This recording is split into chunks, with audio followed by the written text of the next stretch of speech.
J'ai régulièrement la question, est-il possible de gagner de l'argent, beaucoup d'argent, même en partant de zéro? Alors selon moi, l'argent ne doit pas être notre moteur. L'argent, c'est un outil extraordinaire qui peut nous permettre de vivre libre, de vivre nos passions, quelle qu'elle soit. Si vous avez une passion pour le voyage, eh bien, le fait d'avoir de l'argent, le fait d'être libre financièrement peut vous permettre de voyager à travers le monde. Si vous avez une passion pour aider les autres, eh bien, peut-être que vous allez réaliser des actions humanitaires, donc grâce à l'argent que vous avez gagné. Peut-être que vous avez une passion pour écrire des livres, pour faire des conférences, peu importe la passion que vous avez, l'argent peut vous aider à vivre cette passion. C'est ça qui doit être notre moteur. Notre moteur, c'est l'envie, c'est l'élan, c'est le fait de vivre ces passions. Dans cette vidéo, je vais vous présenter 2 stratégies qui m'ont permis de gagner plusieurs millions d'euros. Alors, je vais parler de mon cas personnel, c'est quelque part des études de cas, mais sachez que c'est possible également pour vous. Je vais vous donner la vision et les stratégies donc, qui m'ont permis de gagner autant d'argent.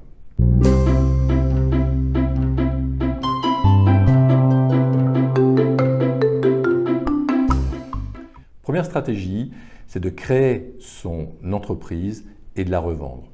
Ou si vous avez déjà votre entreprise, c'est de valoriser votre entreprise et de la revendre. Alors comment on peut valoriser son entreprise? Il faut savoir qu'une entreprise se vend d'autant mieux qu'elle peut fonctionner sans vous. C'est-à-dire que si vous avez un restaurant, par exemple, mais c'est vous qui accueillez les clients, c'est vous qui supervisez tout l'établissement, les clients vous connaissent, mais bien sûr le jour où vous ne serez plus là, eh bien, votre fonds de commerce va perdre de l'argent. Donc plus votre entreprise pourra fonctionner sans vous, plus vous pourrez la valoriser.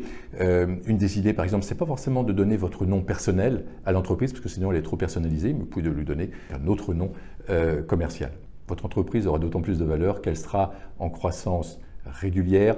Quand j'ai introduit en bourse ma première entreprise, elle ne faisait pas énormément de chiffre d'affaires, mais la personne qui nous a introduit en bourse m'explique que ce n'est pas ça qui est important. L'important, c'est la croissance régulière, constante et importante, bien sûr, de l'entreprise. C'est ça qui fait la valeur d'une entreprise. Donc j'ai retenu la leçon.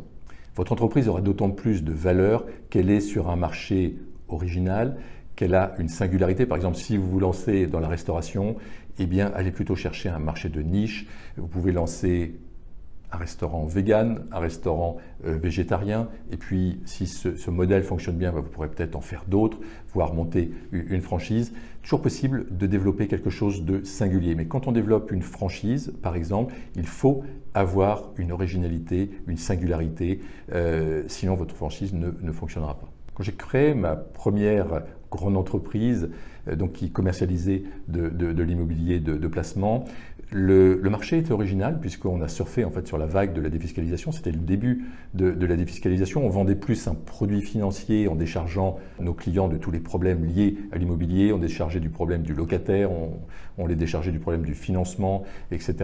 Et c'est ce qui a permis d'avoir une croissance rapide donc à cette entreprise. Et ça m'a permis de la revendre en faisant bien sûr une très très belle plus-value puisqu'on parle de dizaines de millions d'euros. Alors ce n'est pas forcément votre histoire à vous, ce n'est pas forcément l'entreprise que vous avez. Bien sûr, on est chacun on a nos différences, on a nos singularités, on a des entreprises donc qui sont différentes. Mais je veux juste vous expliquer l'idée. Donc c'est de créer ou de développer une entreprise plutôt donc sur un marché singulier et de la revendre donc avec une belle plus-value à terme. Quand je me suis lancé, bien sûr, j'avais pas d'argent, j'avais pas de formation particulière, j'avais pas d'aide particulière. Simplement, j'ai compris qu'on pouvait reprendre une entreprise avec 1 euro, donc bien sûr une entreprise qui a un passif, et donc c'est ce qui m'a permis de démarrer sans aucun argent. Donc il y a toujours en fait une astuce à trouver, il y a toujours une idée à trouver à partir du moment où on ouvre le champ des possibles. Donc ce n'est pas nécessairement l'argent qui va changer les choses pour vous. Au contraire, je dirais, parce que moins on a d'argent quand on commence dans l'entrepreneuriat, plus on est ouvert aux opportunités et plus la réussite donc peut être importante. Et nous, quand on a démarré notre entreprise. On était en pleine crise de l'immobilier, c'était dans les années 95. Il faut savoir qu'entre 92 et 97, donc on était en crise de l'immobilier, les prix baissaient, il y avait peu de ventes. Et nous, ça ne nous a pas empêché de faire des centaines et des centaines de ventes par an parce qu'on était sur un marché donc original. Et c'est possible également pour vous aujourd'hui de trouver la niche, votre marché donc original. Deuxième stratégie qui est davantage liée à l'immobilier, c'est réaliser des opérations d'achat et de revente. Je vais illustrer l'achat-revente par une opération, par la meilleure opération en fait que j'ai réalisée dans toute ma carrière. Bien sûr, c'est pour vous donner une idée, une vision. Ça ne sera certainement pas adapté à votre cas aujourd'hui. En tout cas, ce n'est pas adapté aux personnes qui démarrent. Mais ça vous donne une idée de ce qu'on peut faire avec l'achat-revente donc en immobilier. Un opérateur immobilier nous amène un foncier dans la zone aéroportuaire de Roissy, donc pas très loin de l'aéroport.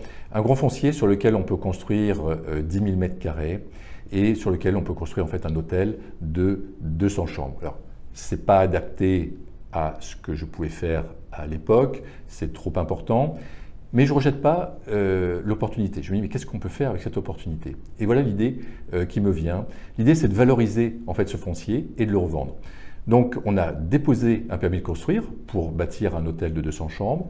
En parallèle, on a cherché un opérateur hôtelier d'envergure capable d'acheter donc ce type d'opération. On lui a simplifié la vie, on lui a fait gagner du temps parce que le permis de construire était obtenu.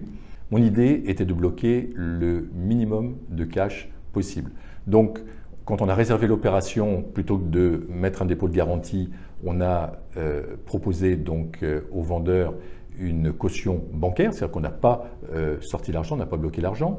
Donc, j'ai cherché un architecte qui serait d'accord pour être payé une fois que le permis de construire a été obtenu et l'opération vendue, donc chose qu'il a acceptée, parce qu'il y avait pour à peu près 300 000 euros donc, pour obtenir le permis de construire, de coûts d'architecte. Donc c'était important, mais on les a payés à la fin de l'opération, donc ça n'a pas grevé notre trésorerie.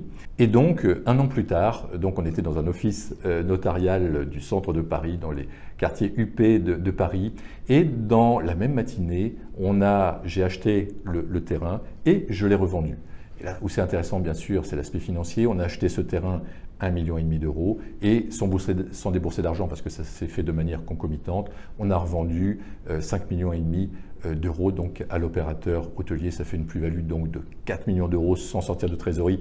Bien sûr, c'est la plus belle opération que j'ai jamais faite. Je ne sais pas si j'en ferai d'autres comme ça. C'est peut-être pas du tout adapté à votre situation, mais encore une fois, c'est l'idée que je souhaite vous donner, c'est la vision, c'est vous dire qu'en immobilier, tout est possible, ce type d'opération est possible. Est-ce qu'il faut faire de longues études? Non. Est-ce qu'il faut avoir beaucoup d'argent pour faire ça? Non. Simplement, il faut avoir le bon mindset et il faut avoir un solide bon sens. Quand j'ai démarré dans l'immobilier, bien sûr, je n'étais pas sur des montants comme ça. J'ai acheté mon premier appartement à peu près 50 000 euros. J'ai fait quelques travaux, j'y ai habité 1 an ou 2 et je l'ai revendu. Ensuite, j'ai acheté un deuxième appartement autour de 100 000 euros. Pareil, j'y ai vécu quelques temps.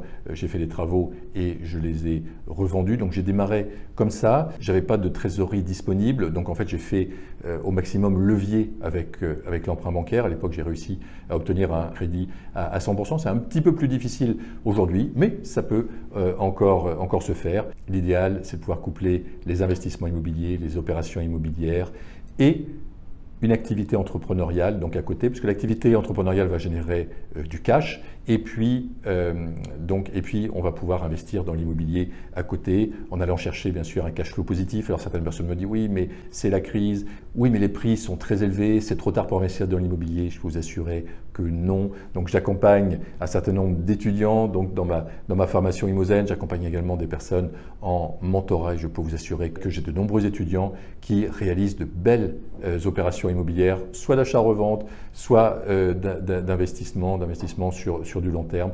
Donc c'est encore possible en étant aujourd'hui plus sélectif bien sûr sur l'achat des biens immobiliers, en donnant de la valeur donc à nos biens immobiliers. Alors, il y a des techniques, des stratégies, encore une fois pour ça fera l'objet d'autres vidéos. Mais dans cette vidéo, je voulais vous montrer que c'est possible pour vous aujourd'hui de gagner plusieurs millions d'euros, même si aujourd'hui vous êtes sans argent, simplement à partir du moment où vous avez la vision, vous avez le bon mindset et vous avez une envie simplement de réussir et un solide bon sens, et je peux vous assurer que vous allez faire de très très belles opérations. Si ce thème vous intéresse, ce thème aussi du mindset dans la réussite vous intéresse, j'ai tourné une vidéo qui va vous aider. Cette vidéo s'intitule « Un mantra qui a tout changé pour moi ». Dites-moi ce que vous pensez du fait de gagner plusieurs millions d'euros comme ça. Est-ce que ça vous paraît trop déconnecté de votre réalité actuelle? Est-ce que ça vous paraît possible pour vous? Voilà, n'hésitez pas à me laisser un message, puis je me ferai un plaisir d'interagir avec vous. En attendant, je vous souhaite vraiment le meilleur et je vous dis à très bientôt.